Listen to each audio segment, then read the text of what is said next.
अगले साल और शक्तिशाली होने जा रहा है भारत का राफेल। मैं चाहूंगा सीधे शॉट्स के साथ दिखाएं ब्रेकिंग को। वायुसेना 2022 में राफेल की फ्लीट को करेगी अपग्रेड। एडवांस मिसाइल और सैटेलाइट कम्युनिकेशन से लैस होगा राफेल। अंबाला एयरफोर्स स्टेशन से होगी अपग्रेड की शुरुआत। एयरफोर्स के पास 28 सिंगल सीटर और 8 ट्विन सीटर ट्रेनर विमान हैं। सीधे जरा इसको चेंज करें, जो हमारे पास इंफॉर्मेशन है सीधे प्ले ऑन करें। बड़ा इंटरेस्टिंग है ये। अपग्रेड होगा राफेल, लेकिन क्या क्या होगा? इंडियन एयरफोर्स जनवरी से राफेल की फ्लीट को अपग्रेड करने जा रही है। यहां पर चेंज करें इसको। यहां पर भारत ने राफेल में हाईली केपेबल मिसाइल, लो बैंड जैमर, सैटेलाइट कम्युनिकेशन की मांग की है। राफेल को 2016 की डील के तहत सभी रिक्वायरमेंट से लेस किया गया है।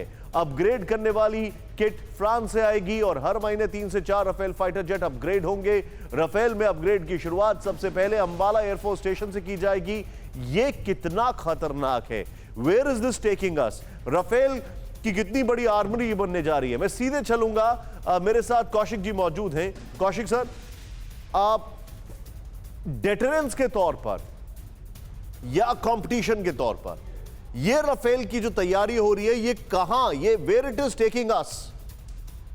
निशान, जब पिछले 8 अक्टूबर को राफेल भारत पहुंचा था, अंबाला में उसका इंडक्शन हुआ था, तो वो इंडक्शन एक तरह का एक न्यूली जो ग्रीन फील्ड एक प्लेन फाइटर आता है उसको हमने इंडक्ट किया था। लेकिन उसके बहुत सारे जो इंडिया स्पेसिफिक रिक्वायरमेंट थी वो पूरी नहीं हो पाई थी, जो फ्रांस को इस सौदे के तहत करनी थी 2016 की।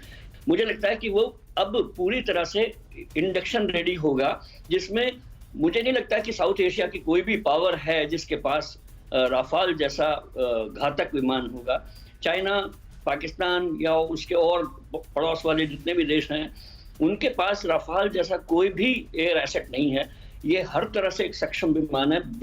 इसका जो एंड्योरेंस है वो बहुत इतना अधिक है कि चाहे तो चाइना के बहुत भीतर घुसकर वो वार कर सकता है और लौट के आ सकता है।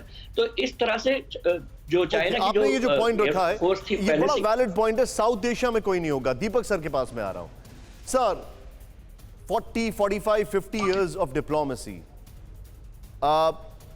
ये जो हमारे पास ताकत आती है, ये पहला तो अगर इंडिया के पास आती है, does it create more of threat और वेपन रेस, या फिर इट क्रिएट्स अ डिटरेंस? मैं इंडिया स्पेसिफिक बात कर रहा हूं। आप इसको कैसे असेस करते हैं? आपका बहुत बहुत धन्यवाद। आप मौका मुझे देते हैं अपने कार्यक्रम में शरीक होने का। जो आपके विशेषज्ञ, हमेशा मैं उनसे सीखता हूं।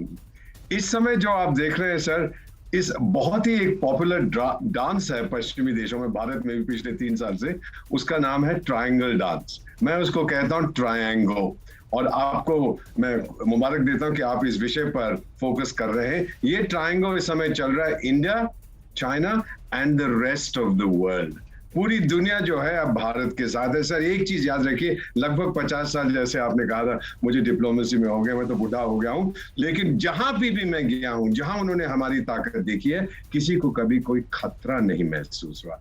India's is a reassuring power. It is not an intimidating power. हम किसी को बुली नहीं करते।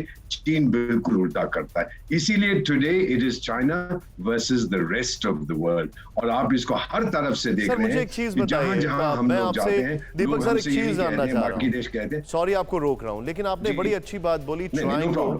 लेकिन मुझे एक चीज बताइए, क्या इंडिया इतनी डिटरेंट फोर्स बनने के बाद चाइना या हमारे पास जो एडवर्सरीज हैं, मैं एडवर्सरीज ही बोलूंगा, आपका शब्द यूज करूं जो पिंग पोंग है,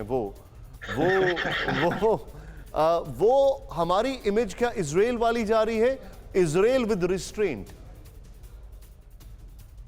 हमारी इमेज हमेशा रिस्ट्रेंट की रही है। हमने हमेशा ये कहा है कि we will not be the first to attack. आपकी न्यूक्लियर डॉक्ट्रिन भी यही कहती है कि हम पहली बार इस्तेमाल नहीं करेंगे, हम पहले नहीं करेंगे, लेकिन अगर आपने किया तो फिर हम ऐसा आपके ऊपर नुकसान बरसाएंगे कि आप उसे बर्दाश्त नहीं कर पाएंगे। सो देयरफॉर इंडिया का तो ट्राइड एंड टेस्टेड है, पूरी दुनिया देखती। सर, एक चीज होती है बार बार कोई भाषण देना, दूसरा होता है अपने एक्शन से उसे बताना पूरी दुनिया को कि हम लोग कौन है। और दुनिया ये देख चुकी है। दुनिया ने चाइना की किताब पढ़ ली है, जानते हैं इन पे भरोसा नहीं हो सकता। भारत की किताब बहुत देर से वो पढ़ रहे थे, आज कह रहे हैं बहुत दम है इस देश में। भले ही ये अहिंसा और शांति की बात करते हैं, लेकिन इन्हें भड़काओ मत, क्योंकि जब ये बिगड़ जाएंगे, अगर कभी इन्होंने देखा था 1971, तो फिर ये देवी माँ का रूप छोड़ के फिर दुर्गा या काली का रूप धारण कर लेता है भारत, और फिर उसके सामने कोई टिकता नहीं है। This is the message we have consistently given. Okay.